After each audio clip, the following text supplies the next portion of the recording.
We are continuing to present the works of the ancient authors that contain clear claims that the ancient Macedonians were not Greeks, and that the ancient Greeks were under Macedonian slavery for centuries.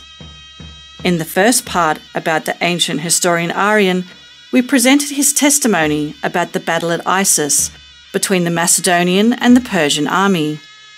He wrote that over 30,000 Greeks fought in the Persian army against the Macedonians. He also wrote that the biggest clash between the Greeks and the Macedonians happened in this battle because there was, quote, old racial rivalry of Greek and Macedonian. It is true that in the Macedonian army there were also members of other nations, such as Thracians, Illyrians, Greeks, and even Jews. However, when writing about the Macedonian army, Arrian distinguishes the Macedonians from the Greeks. The southern part near Patala and the mouths of the Indus were surveyed by Alexander and Macedonians and many Greeks.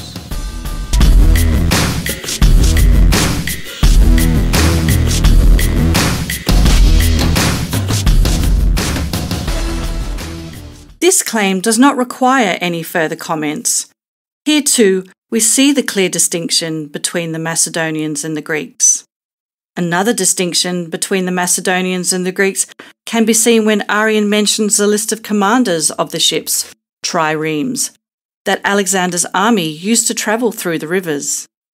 Here we read, as commanders of triremes were appointed from the Macedonians, Hephaestion, son of Amyntor, and Leonatus, son of Eunos, Lysimachus, son of Agathocles. Followed by 22 more names of commanders, their fathers, and parts of Macedonia where they originated from. Arrian states, all these being Macedonians. After that, Arrian writes, of Greeks, Medeus, son of Oxynthemis of Larissa, Eumenes, son of Hieronymus from Cardia. From this extraction, we can see that not only are the Macedonians clearly distinguished from the Greeks, but they had a dominant role in commanding the military of Alexander the Great of Macedon. On the warships, triremes, 25 commanders were Macedonian, while only 8 of them were Greeks.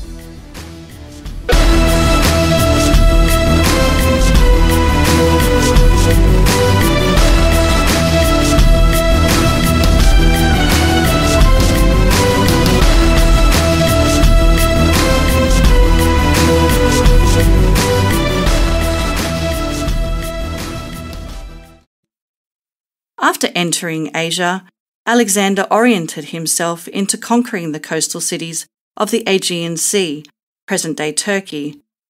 The population here was Hellenic and was under the Persian reign.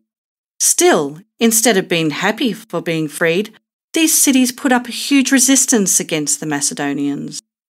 One of these cities was Miletus, but there were also cities that chose to surrender. In his writing about these events, Arrian again distinguishes the Macedonians from the Greeks. Men now came to him, to Alexander, both from Magnesia and Tralles, offering to surrender those cities.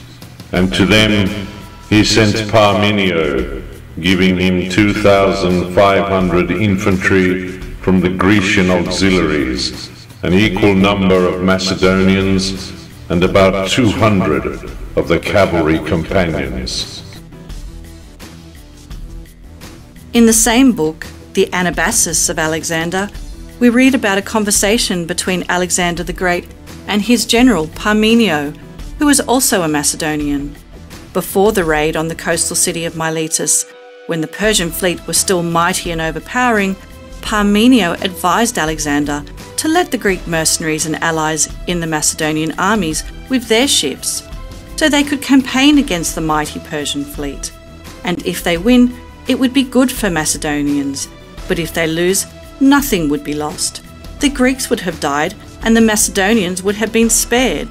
So, This is how this Macedonian general belittled his Greek mercenaries and allies. He was willing to sacrifice them in the battle against the mighty Persian fleet. But Alexander rejected this proposition.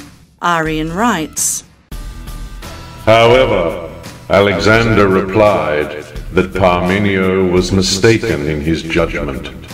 Besides, he did not wish to deliver over to the foreigners on so unstable element the advantage which the Macedonians derived from their skill and courage, and if they were beaten in a sea battle, their defeat would be no small damage to their first prestige in the war, both for other reasons and especially because the Greeks, being animated with courage at the news of his naval defeat, would attempt to effect a revolution.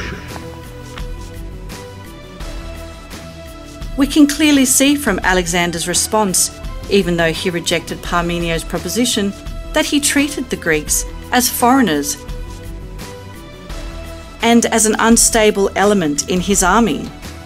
He considered that such a serious task as Miletus's raid should not be put in their hands, and in case of their defeat, it would have made the rest of the Greeks in the Macedonian army rebel and disobey in the name of the sacrificed Greek Marina.